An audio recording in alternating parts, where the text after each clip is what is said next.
Hola, ¿cómo están? Bienvenidos a esta novena clase de Química desde cero que ya habíamos abandonado un poquitito porque bueno, andan otros proyectos, en otras cosas, pero aquí estamos.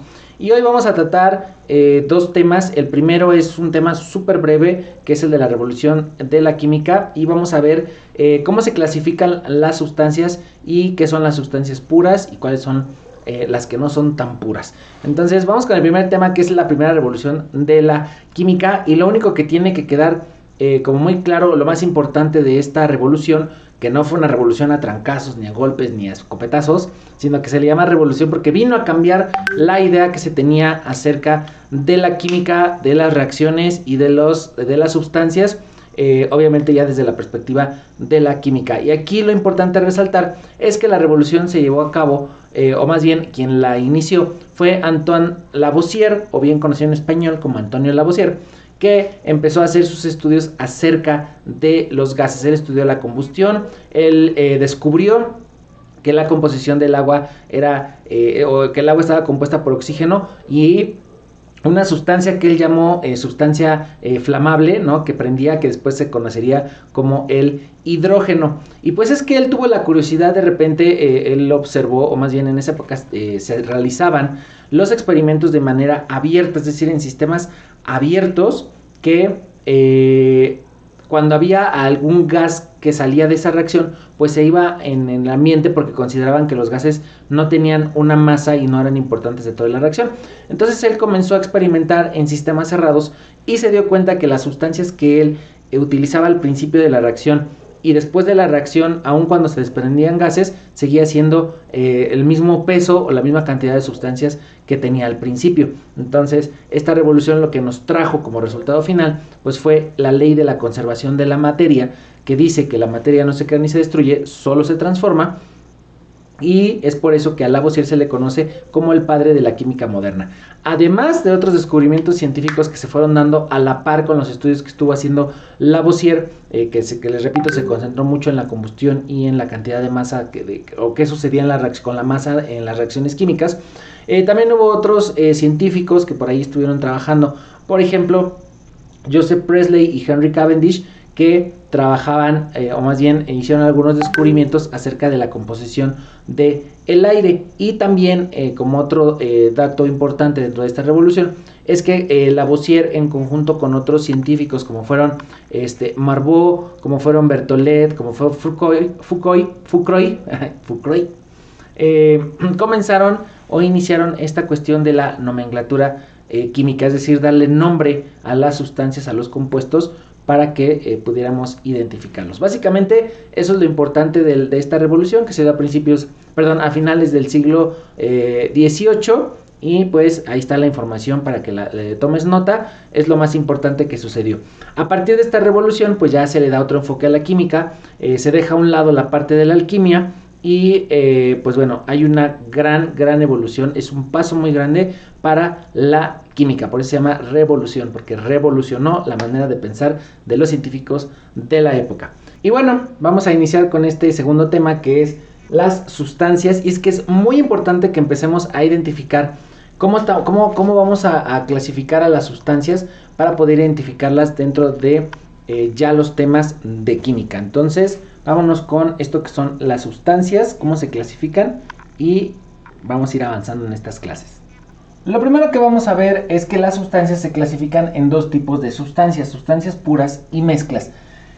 Cuando hablamos de una sustancia pura, hablamos de sustancias que están compuestas en un máximo de 99.9% de la misma sustancia. Cabe mencionar que no existen las sustancias al 100%.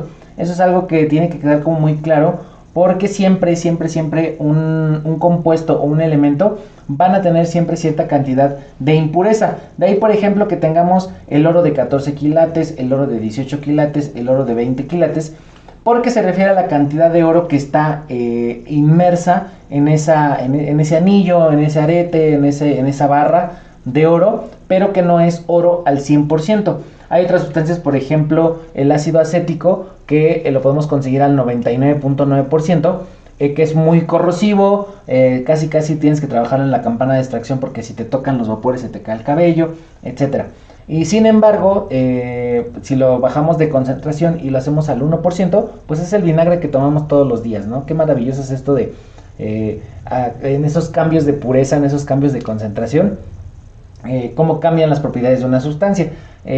Acuérdense que el porcentaje es, el 1% sería 1 mililitro en 1 litro de agua. Así es como se prepararía el vinagre, y eso nos lo podemos tomar en una ensaladita o lo usamos para desinfectar la lechuga, etc. Entonces no existen las sustancias puras al 100%, al 100% siempre van a tener una impureza. Y estas sustancias puras se van a clasificar en dos: en elementos y en compuestos. Aquí es donde tenemos que tener muy clara la diferencia, porque a partir de aquí, con los temas que vamos a ver, vamos a empezar a hablar de estos dos conceptos, el de elemento y de compuesto, y pues de repente puede llegar a crear una confusión de qué me está hablando el profesor. Entonces vamos a identificar a los elementos como aquellas sustancias que están compuestas por átomos del mismo tipo, de la misma especie. Por ejemplo, ejemplos de elementos, pues tenemos todos los que están en la tabla periódica, desde el hidrógeno, el helio, el litio, el boro, el carbono, el nitrógeno, y todos los elementos que tenemos en la tabla periódica se llaman precisamente elementos. ¿Y qué son los elementos? Lo repito, es, por ejemplo, en el hidrógeno va a estar compuesto de puros átomos de hidrógeno, el helio va a estar compuesto de puros átomos de helio, y así cada uno de los elementos va a estar compuesto por átomos del mismo elemento. Cuando combinamos dos o más elementos diferentes de estos de aquí, o sea, yo combino, por ejemplo, el hidrógeno con el nitrógeno, voy a empezar a crear o a tener el otro lado, que son los compuestos. Los compuestos son la unión de dos o más elementos, ¿no?, iguales o diferentes. Por ejemplo, el azúcar, ¿no? Es C6H12O6, que es la glucosa. Ay, H12, mi dislexia. C6H12O6, que es la glucosa. Pues yo aquí ya tengo un compuesto que está formado por átomos de carbono, átomos de hidrógeno y átomos de oxígeno. Otro compuesto podría ser, por ejemplo, el agua, ¿no?, muy clásica, está compuesto de dos átomos diferentes. Y también puedo tener algunos compuestos que tengan como el mismo elemento, ¿no? Por ejemplo, el ozono. El ozono es un compuesto que está compuesto, así que está compuesto por 3 átomos de oxígeno. Y pues así es como los voy a identificar. ¿Por qué se llaman sustancias puras?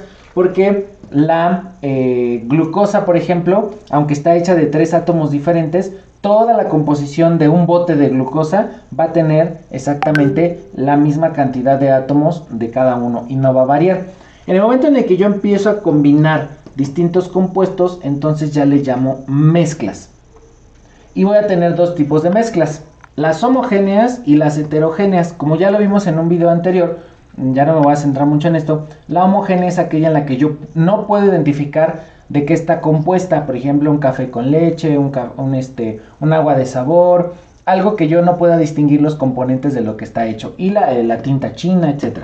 La heterogénea es aquella en la que sí, por ejemplo, un cóctel de frutas, un bote de canicas de diferentes colores, clavos y aserrín, eso sí los puedo yo identificar dónde están cada uno de sus elementos. Entonces, para concluir este cuadro, elemento son aquellos que están compuestos por átomos del mismo elemento. Los compuestos son aquellos que están hechos o es la unión de dos o más elementos iguales o diferentes, y la unión de varios compuestos van a formar las mezclas, que pueden ser homogéneas si no distingo sus componentes y heterogéneas si distingo sus componentes.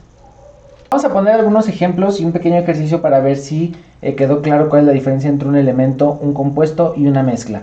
Y para ello te traje esta lista de sustancias. Ponle pausa en este momento al video, léelas bien y analiza. Tienes que clasificarlas en sustancia pura o en mezcla, y a la vez tienes que decirme si es un compuesto o un elemento. Ponle pausa ya. Bien, si ya le pusiste pausa, lo analizaste y lo pensaste, ahora te voy a dar las respuestas para ver si realmente quedó comprendido qué es un compuesto, un elemento y una mezcla. Vamos a empezar con el aceite. El aceite es una sustancia pura porque contiene solamente aceite, y también es un compuesto. El hierro es un elemento, por lo tanto es una sustancia pura. El perfume es una mezcla de varias sustancias como es alcohol, aroma y demás. Entonces esta va a ser una mezcla y ya no se podría considerar una sustancia pura. El vidrio sabemos que es arena básicamente, entonces esta puede ser una sustancia pura y a la vez es un compuesto, ¿no? El aluminio es una sustancia pura porque solamente tiene átomos de aluminio y es un elemento. La plata solo contiene átomos de plata, entonces es una sustancia pura y es un elemento. El chocolate con leche contiene chocolate y contiene leche, que son dos sustancias diferentes, que son compuestos a su vez. Entonces esto es una mezcla y no es una sustancia pura.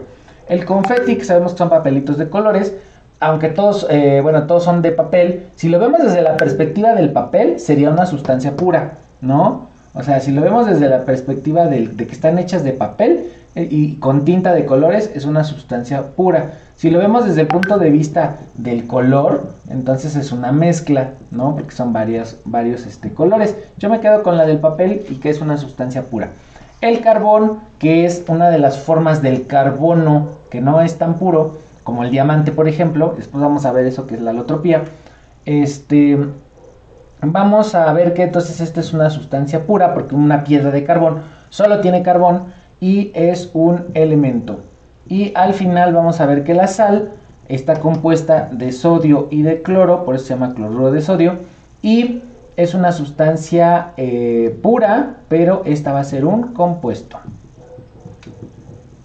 Entonces espero que haya quedado bien la diferencia entre un compuesto y un elemento, porque a partir de aquí vamos a empezar a utilizar estos dos conceptos en las próximas clases, porque la siguiente clase vamos a ver ya de lleno a los elementos, desde pues qué es un átomo, por qué se les dieron esos